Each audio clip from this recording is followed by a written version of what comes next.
Hello, you're listening to Cheat Sheet. I'm Wilfred Frost. I'm Sophie Ridge. It is Thursday, the 22nd of January, and this is what's happening today.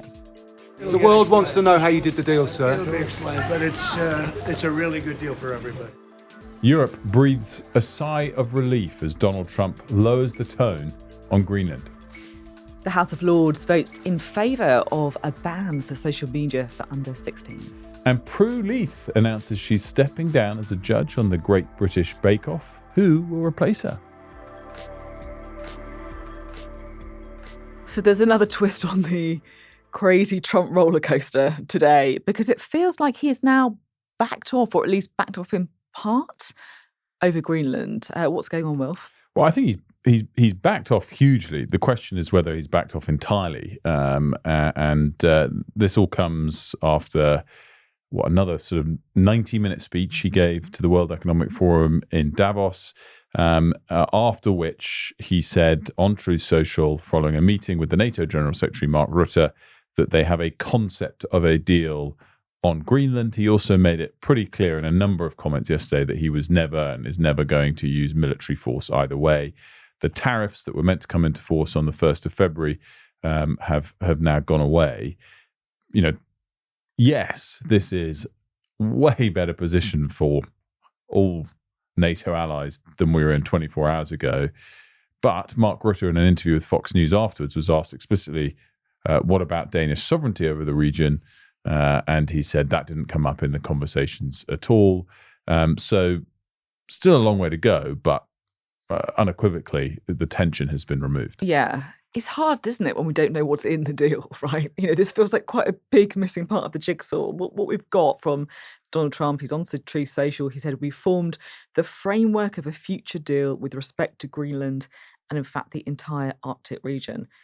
But, I mean, what is it? I mean, Donald Trump says it's a little bit complex, but he says everyone's very happy with it. I guess we just have to take him at his word for now. Well, it could just be a slight extension of what already exists, and this has been a big distraction from him. There's lots of things he wants to distract from. Who knows?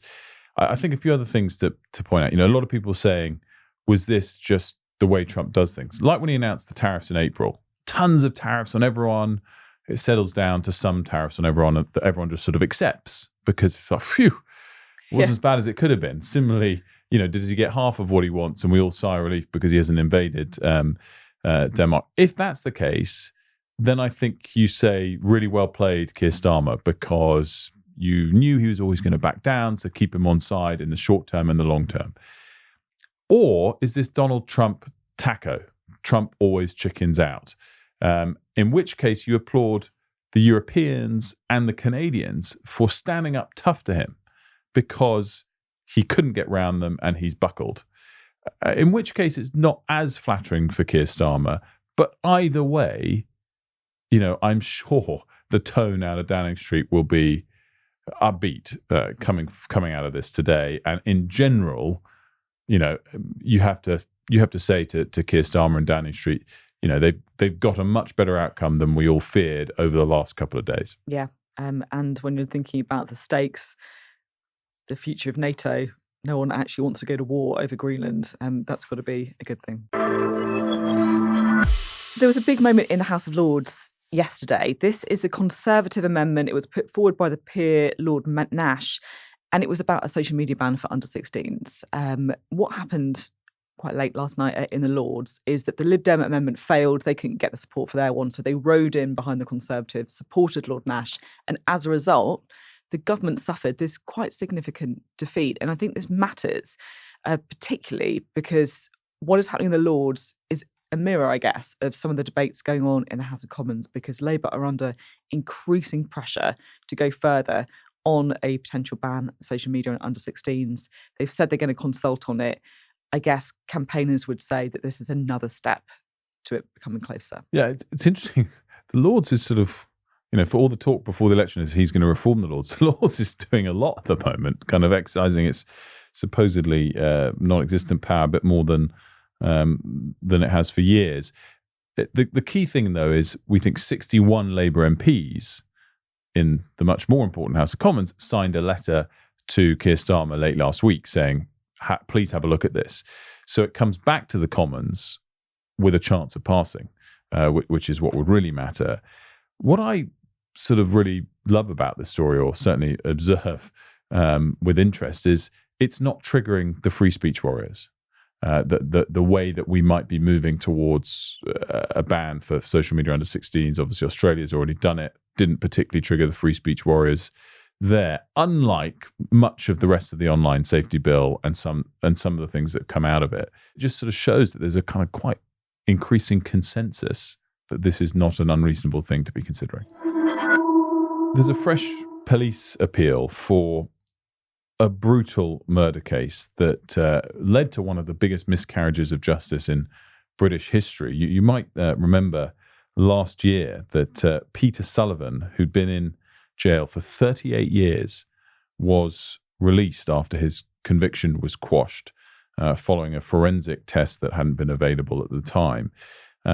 This all relates to the murder of 21-year-old Diane Sindel, who was raped and murdered in Birkenhead, having finished a late shift in a pub in 1986. The story today is a big, fresh police appeal for information as they try and reinvestigate and search for her killer. So many years later, and they do believe there's a good chance that the killer could still be alive and at large, albeit 38 years on. I think that's it, isn't it? Whenever you see these overturning of convictions of these horrific cases, obviously the first thing that everyone thinks about is the guy who's been in jail for that long wrongly. But what it also means is there's a family out there who thought they had justice for the person who died, who are now just thrown out again into the cold, I guess. And so I think this is why it is really, really important to have this fresh police appeal to say that this was wrong. We got it wrong, but that doesn't mean that we're not going to try and find the actual person who killed Diane. And it's one of those cases that will always sort of stay with me. 21 Diane, she just finished that shift at the pub, going home, and then the worst thing happened. So there's a study out today which is saying there's been a threefold increase in the number of people who've got attention deficit hyperactivity disorder, commonly known as ADHD. It's down, they're saying, because of more people who are adults, particularly women, are getting diagnosed. Yeah, and so the fact that it's gone up threefold from 2010 to 2023 is very striking. I think when you dig into the numbers in absolute terms, to me anyway, it wasn't as striking as it might sound. So it's gone up from 0.12% of the population to 0.39% of the population. What I found really interesting, we had a discussion on this last week on Mornings, is whether or not, even if the number of diagnoses of ADHD has gone up a lot, whether the drugs is the best way of solving that. And if there are other ways, perhaps it would be better. The Health Secretary said last December that they're looking into this. They want to make sure it's being treated in the right way. But it is one of those conditions that, because of a much greater awareness in society over the last couple of decades of how damaging they can be to people, that have come to the fore, that often have seen way more diagnoses as well.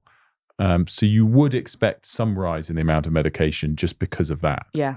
And also your point is quite important as well. If you're thinking, goodness me, that doesn't sound very much, there's an awful lot of people who have a diagnosis for ADHD but aren't taking these drugs. You a Bake Off fan, Wilf? Watched quite a lot of it in lockdown. Haven't gone back to it, but yeah, I like it. Yeah. I like it too. It's a bit like a warm hug of a programme, That's isn't it? very God, what a great description. It is nice. They should use that. Dame Prue Leith is stepping down as a judge on Bake Off after almost 10 years, which actually blows my mind that it was 10 years of Prue Leith, because it was obviously Mary Berry before that as well. It just shows you how long this programme's been around. No, she was her replacement, I think. Do you know who Prue Leith's son is? Yeah. I didn't know this, Danny Kruger. Yeah. Because I saw this on a meme yesterday, which is how I then learnt of the real fact, which said, another high-profile defection, Prue's following her son to reform. Yeah. when it was announced that she was stepping down. The thing is interesting as well, they're on opposite sides of the debate on assisted dying. So I've interviewed both of them on different sides of the debate. Danny Kruger obviously is one of the people who's very, very worried about assisted dying. Prue Leith is someone who's very much in favour of assisted dying. So I imagine some of those Christmas dinner party chats might be quite awkward. The answer to my trivia question. more than, and so the big rumour being reported is that it's going to be Nigella Lawson to take over, which I think sounds like a great choice. Oh, it'd be so good. Can you imagine Nigella on Bake Off? It'd be amazing. I guess the key question is who would do better out of you and I as a contestant. I'm not a good baker. I think the adjective I would use to describe my baking skills is catastrophic. Oh. I could do... I'm awful. If they did one for lasagna, that's my signature dish. Oh, that's a lot of effort, lasagna. I know, that's but hard. It's just the one thing I've really I've mastered. Wow, I'm impressed with that, actually. I think lasagna is pretty You can't enter pretty it into good. Bake Off. No, you couldn't. That's it for today's cheat sheet. Do get in touch with us, cheatsheet@sky.uk. Let us know what you think. If you think Nigella would be a good Bake Off host, or if you are devastated about Prue Leith leaving, we want to know. And it's Kamali and Anna up tomorrow. Thanks so much for watching.